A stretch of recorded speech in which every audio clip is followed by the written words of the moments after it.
এর মধ্যে ডিস্টার্ব করা শুরু করে দিল।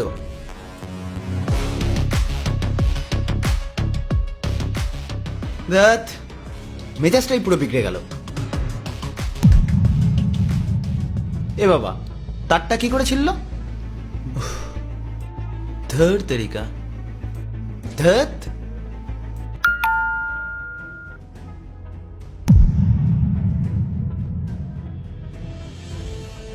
আরে 30,000 টাকা, 30,000 টাকা আমার অ্যাকাউন্টে কে পাঠালো? আমি তো কারো কাছে টাকা পাই না, আর এই সময় তো কারোর টাকা পাঠানোর কথা না। ও বুঝেছি, নিশ্চয়ই কেউ ভুল করে টাকাটা পাঠিয়ে দিয়েছে। ভাগ্যিস কেউ ভুলটা করেছে। আজকে সকালে যে কার মুখ দেখে উঠেছি ভগবান জানে, কপালটা জাস্ট খুলে গেল। কোনো খাটনি নেই, আর এক নিমিষে 30,000 টাকা। উফ, বন্ধুদের নিয়ে যা পার্টিটা হবে না। ভগবান, তুমিও বোঝো আমার পকেটের অবস্থাটা। এইভাবে মাঝে মাঝে আমার একটু উপকার করতে থাকো। আমি আসছি বন্ধুরা, আজকে গ্র্যান্ড ট্রিট হবে। দূর, এই আনন্দের সময় আবার কে ফোন করলো? হ্যালো, কে বলছেন? হ্যালো দাদা, আসলে আমি না খুব বিপদে পড়ে আপনাকে ফোন করেছি। আমি ভুল করে আপনার অ্যাকাউন্টে 30,000 টাকা পাঠিয়ে দিয়েছি। আসলে টাকাটা না আমার বাবার চিকিৎসার জন্য ডাক্তারকে পাঠানোর কথা ছিল, কিন্তু আমি ভুল করে আপনার অ্যাকাউন্টে পাঠিয়ে দিয়েছি। দাদা, আমি আপনার কাছে হাত জোড় করছি, প্লিজ আমাকে টাকাটা পাঠিয়ে দিন। ও, টাকাটা তার মানে আপনার ছিল। আমি তো ভাবলাম টাকাটা আকাশ থেকে পড়লো বুঝি। দেখুন ম্যাডাম, ভুল তো আপনি করেছেন, ভুলের তো একটা মাসুল দিতেই তো হয় না। আমার নাম অভি। আমার পকেটে একবার টাকা ঢুকলে সহজে বের হয় না। দাদা প্লিজ এমনটা বলবেন না। ওই টাকাগুলো না পেলে আমি আমার বাবাকে বাঁচাতে পারবো না। ডাক্তার বলেছে আজকের মধ্যে টাকা জমা দিতে না পারলে আমার বাবার অপারেশনটা ওনারা করবেন না। দোহাই আপনার দাদা, প্লিজ টাকাটা পাঠিয়ে দিন। দেখুন ম্যাডাম, এই সমস্ত কান্নাকাটি ফিল্মি ডায়লগ আমার সামনে দেবেন না। আমি অতটা দয়ালু বা মহান ব্যক্তি নই, হ্যাঁ। আর আপনি যখন এত করে বলছেন, আমি 5 থেকে 10,000 টাকা দিতে পারি। এর থেকে বেশি আমার কাছে আর কিছু আশা করবেন না। দাদা, 5-10 হাজার টাকায় কি হবে বলুন?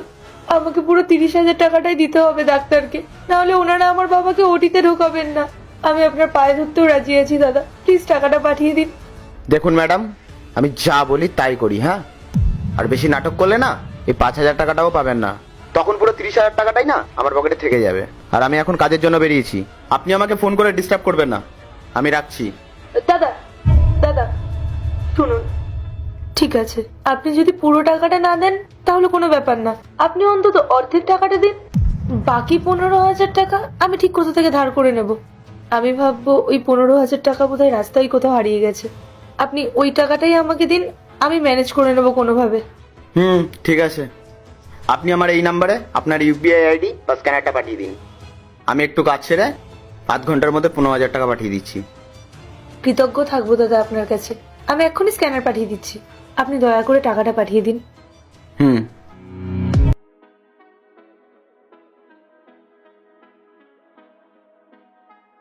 ভগবান, তুমিও আমাকে আর সুখটা সহ্য করতে দিলা না।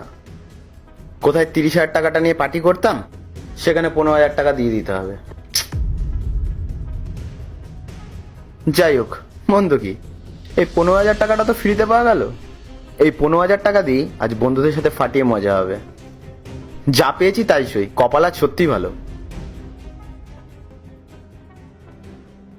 না, মেয়েটার টাকাটা এখনই পাঠিয়ে দিই।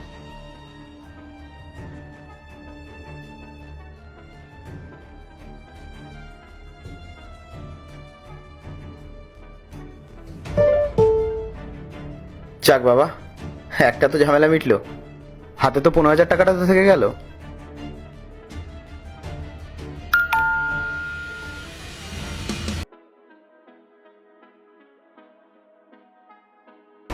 কি, এটা কি হলো? আমার অ্যাকাউন্ট থেকে 40,000 টাকা কেটে নিল। আমি তো 15,000 টাকা পাঠিয়েছিলাম।